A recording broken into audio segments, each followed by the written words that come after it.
Shabbat Shalom, everyone.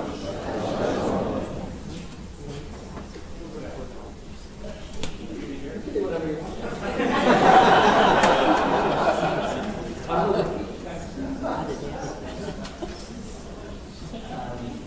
So one of the biggest hobbies I had when I was in high school and then continuing into college was I was very much in love with doing improv. Has anyone ever done any improv? Anyone? LG was all the time. Assistant Candy, you were rocking improv. So I was really in love with doing improv. And one of the classic rules of improvisation is that when something is given to you, a sentence or an idea or a character or anything that you're interacting with, you're supposed to say yes and. You accept everything that comes your way, and then you continue and you motivate the story. So how this works, in theory, when you're doing improvisation, if someone says to you, "Oh, hello, grocer," you're not supposed to say, "Oh, I'm not a grocer, I'm a doctor." You're supposed to say, "Okay, yes, I'm a grocer, and I'm going to move forward and continue the scene." And how this plays out in your life as a rabbi is that sometimes you write a sermon for 200 people in a sanctuary, and then 4 or 5 inches of snow and ice hit, and then we get a lot less people than you're expecting, but you also get to move to an intimate setting where you can try something different. And instead of saying, "I'm going to go and read to you for 10 minutes or 15 minutes, you can say yes and take advantage of the idea that we have a little bit of intimacy here today. So I'm going to try to take advantage of that. If I fail, I apologize. That's another good rule of improv. You got to fail every once in a while. So I'm going to start by saying something about myself that is not easy for me to say because it's very embarrassing, but we'll say it anyway. When I was growing up, I loved professional wrestling. Loved it. I don't mean like the good old-fashioned, old-school, against the ropes. I mean like bad acting, WWF wrestling. In my childhood, it was horrible acting. This was past the golden days. This was past Andre the Giant and Ultimate Warrior and all these great, I was in the really bad days. But there was always, you could always, and a lot of my friends were too, and all the people I knew who were also kind of into wrestling, and you could tell so much about a person by the wrestler that they cheered for. So if you were cheering for Hulk Hogan, you were kind of parved. Yeah, he's like kind of run-of-the-mill wrestler, but he also represented America, and he was like a patriot, and he was strong. And then there were other people who really cheered for the villains. It's like, okay, this guy's got something lovable about them at the same time. And then other people who cheered for these great figures like Bret Hart, who were these really good boys, and like they were the pride and joy of the, this sounds ridiculous just saying it, but the wrestling community. But there's something about having these wrestling matches that you really kind of emotionally connected with these characters, and probably through their horrible acting and their really thrown together backstories, that you kind of identified with them. So way before WWF, WWE, and all these other things, there's this really great wrestling match that we have that comes in our Torah. In Shabbat Ba-Yishlah, as Rabbi Starr explained, there's this ultimate wrestling match. This wrestling match between Yaakov and someone. And there's all this buildup and all this tension that Jacob is about to meet Esau, and he's put his family and his wives forward to show to Esau that there's nothing to be afraid of, that he's not coming to wage war, that he's not coming in any kind of violence or aggressive way, but he's coming to make amends and he's trying to return home. But it says that night, Jacob wrestled with wrestled with a person, a man. It's very ambiguous. But I think just like how we have certain wrestlers that we identify with and different wrestlers that we cheer for, how we interpret this story also tells a lot about who we are as people. So let's just throw out some ideas. How many people, who has an idea of who Jacob was wrestling with that night?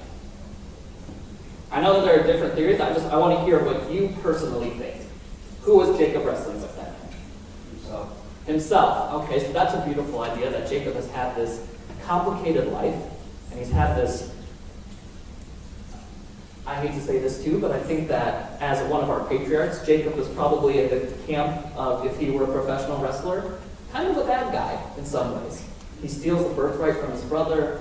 He kind of conspires with his mother to do all these things that are eventually going to give him an advantage. But the way that he does it isn't so lovable. He takes advantage of his brother and of his father. Okay, so he's wrestling with himself, and he might come to this point where he really has this experience of his past, his future, and his present. Okay, I love that. So an angel. Okay, so this is a really classic idea too, that Jacob is wrestling with an angel. Which is really interesting, just as a real quick aside, is that this is not the only time in that story where an angel could possibly show up. This is really interesting. I don't have a lot to drash on this idea, but at the very beginning, before Jacob sends his wife and his children out in front, it says that Jacob sends who out to meet Esau first? Angels, messengers. It says melachim, quite literally angels. So that's just a big question mark that I'm going to leave you with. But I think it's a fascinating way of saying that we already have some kind of divine presence before the wrestling match takes place. Great. Anyone else? Hashem. Hashem is wrestling with God. Okay. You want to say anything about that?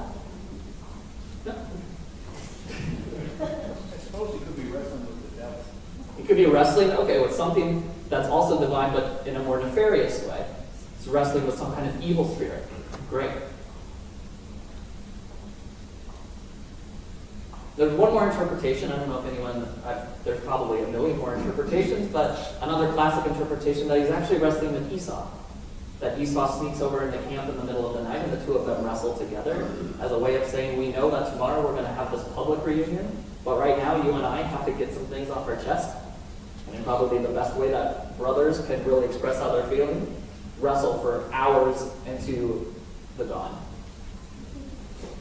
But I want to offer a slightly different take on this story, because I think that we kind of lose track when we're trying to say who Jacob is wrestling with. We lose different parts of the story that I think are also really, really crucial. So in classic interpretation of this wrestling match, the most important nafkamina, the takeaway, is that Jacob gets a new name.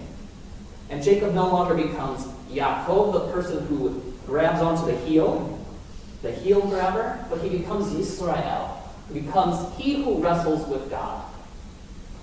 So a lot of the rabbis and classic interpreters and commentators on the Torah take this and say, what a powerful way of getting a new name, of acquiring a new persona, of saying that you are no longer a heel, you are now someone who wrestles with God. But after Jacob holds on to this ish, this person, whoever we may think this person is, he also says something after this idea of bless me, give me a new name. He says something else. After he is blessed, after he is given the name Israel, what does he say to this person? He prevails. He prevails, okay, right. But he asks one more question before he lets go. He says, what's your name? You have given me a new name. What's your name? And this ish, this mysterious person says, Lama se'tishal lishmi. Why do you need to know my name? My name's not important. So I think that in such a classic way, when we're understanding the story, we are so consumed with the idea of Jacob picking up a new name that we lose track of the idea that the name of this person, the name of this ish, the name of this ambiguous question mark with whom he is wrestling is ultimately not important according to the Torah. And I think that's a big question mark that we're supposed to walk away with. Why is it so important that that last bit of conversation takes place? And I have a little bit of an idea about why that might be. And I think that it's not because Jacob is getting a new name. I think that what's so beautiful and symbolic about Jacob's new name is that it allows him to have so many different identities other than just one specific identity. As we just said, Jacob is a complicated character. He has his moments of struggle. He has his moments where we might argue that ethically he was not doing what we would consider to be the thing a good Jewish boy should be doing. And there are other times when he represents the absolute best of our patriarchs, that he is someone with the utmost regard for God and for his family and for his wives whom he loves so deeply. But he becomes Yisrael. He is no longer locked in as one solitary character. He is now able to wrestle with God.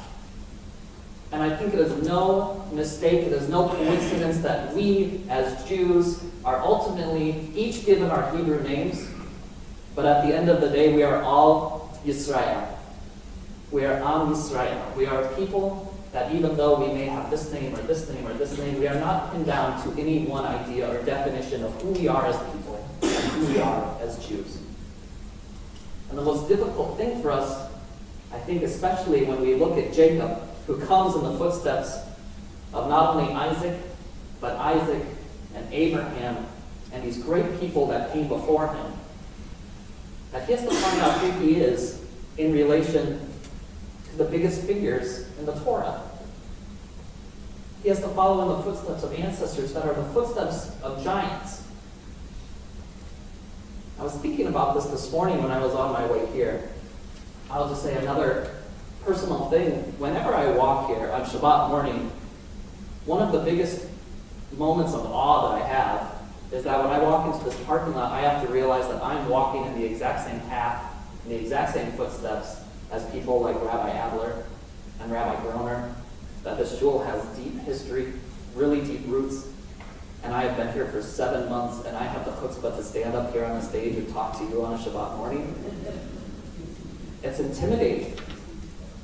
It's terrifying in some ways. And sometimes that's really overwhelming. But this morning, as I was walking and there's 4 inches of new snow, what was really incredible and really beautiful is that the only tracks that I had this morning to follow into the shul were tracks from deer. And I thought of how, okay, maybe we might have a minion if the deer show up. But it's also something that was really peaceful in a way of saying, look, you are walking to the shul, and you're walking in the footsteps of giants. But right now, all you have to do is follow the track of one of God's creatures who has never spoken from the bima. And if that has happened, then we should probably talk about why that was allowed to happen in the shul. But the idea is that my job as a rabbi, and Rabbi Starr's job as a rabbi, and Chazan Probus's job as a Chazan, and Assistant Cantor Gutman's job as an Assistant Cantor is not to be the people that used to be here. We're not supposed to be Rabbi Adler. We're not supposed to be Rabbi Groner. We're not supposed to take on one identity and try to take that identity with us wherever we go. We are supposed to be Am Yisrael.